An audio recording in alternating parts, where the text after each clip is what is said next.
everybody, Tatiana here and welcome back to my channel. If you're new here, I'm Tatiana and welcome, and I hope you join the family. And today I'm going to be talking about the surgery that I just got. So on January 22nd, I got the hysterectomy. So I got a full hysterectomy. So they removed my ovaries and my uterus.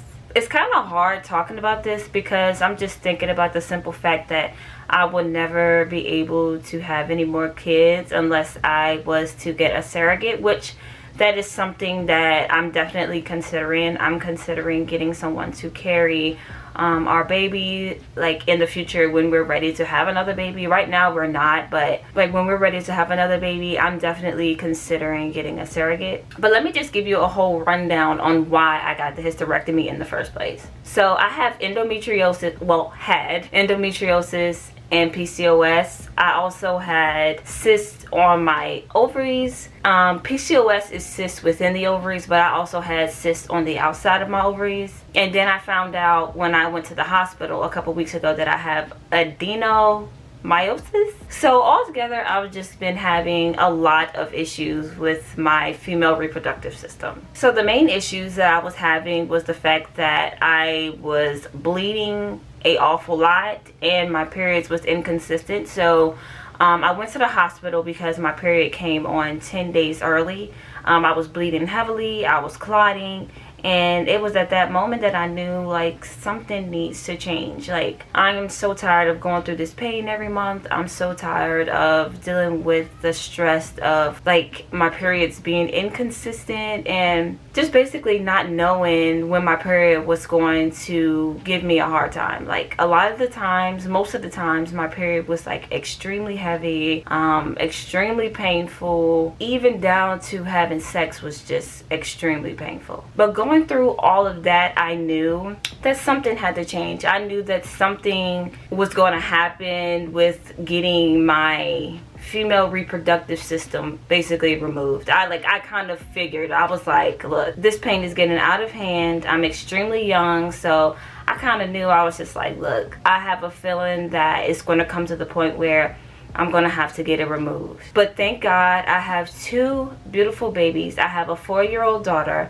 and a 3-year-old son, and I'm just so blessed that I was able to have kids, because not everybody that has the conditions that I had is able to have kids at all. Yes, it's hard thinking about the fact that I would never be able to carry my own babies again, but then again, I had to do this for not only myself but for my family, because my family seen that I was in a lot of pain all the time. Like every time my period come around, like I was slouched over in the bed in extreme pain. Like I knew that I had to get this surgery, and I knew that it was the best option for me.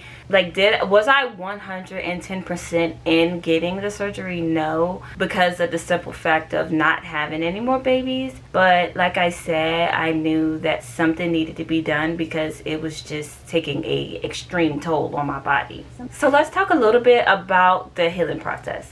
So I think I'm gonna do a whole nother video, like a couple weeks follow-up, but I am almost a week in tomorrow and I'm healing pretty well, if I do say so myself. Like, I've heard of many stories of people being like out of commission for weeks, but I think that I'm healing pretty well and healing pretty quickly. Like, it's still hard to move around. Like, it takes me a little bit to move around, but I'm just thankful that I'm one of those ones that is not taking like an extreme amount of time to heal. Like, I'm able to get up on my own. I'm able to walk on my own. It still hurt. I still have to take my medication and things like that, but I'm thankful that I'm able to basically be independent during this time. But straight out of surgery, it did hurt a lot. Like, and I had like a lot of gas in my stomach because they pumped my stomach with air. So it was hurting like an extreme, like I had a lot of pain. Like, I still have pain, but I consistently take my medicine to make sure that I don't have that pain.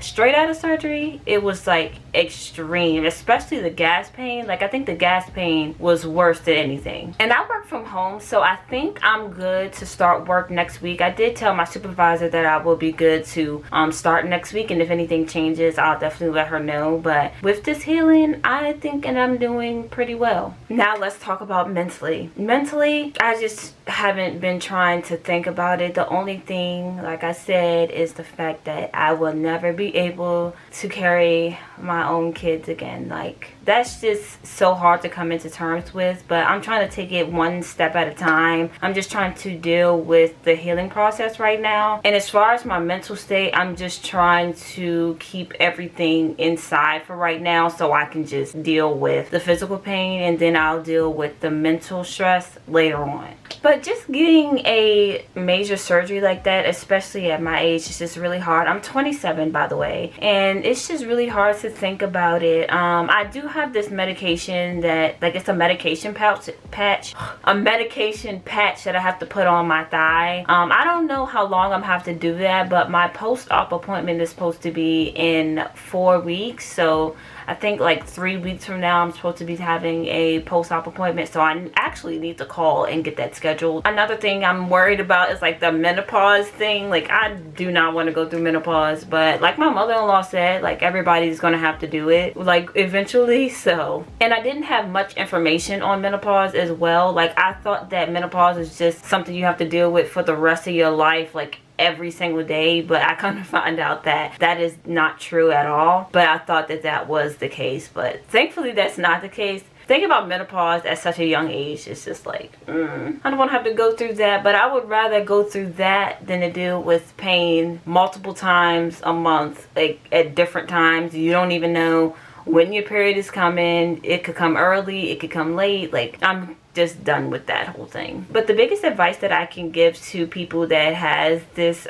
this problem and that wants to get the hysterectomy is that I say do it, but definitely talk to your family to see what the best option is for you. I do believe that there's different medications that you can take. I've tried different things and unfortunately it just didn't work for me. But I do think that if your pain is severe enough, I do think that this is probably the best option for you. I'm not a doctor or a nurse or anything like that, but this is just based off of my personal experience. I can already feel a difference. Like, a lot of the times I would feel my ovaries moving around, and now I don't feel anything. So it might just be the fact that I still have to take medicine, but I'm super thankful that I went through with it because I know that it was the best option for me, and I know that I have 2 beautiful, sweet, kind, loving children that the good Lord blessed me with. And not everybody that has this is able to, will have those problems, endometriosis and PCOS, is able to have kids at all, or they have to go through a lot of infertility medications and different things like that. So thankfully I was able to conceive my babies. Yes, I did use Comet with my daughter, but my son, he kind of just popped up. But yeah, I'm super grateful that I was able to have my kids now.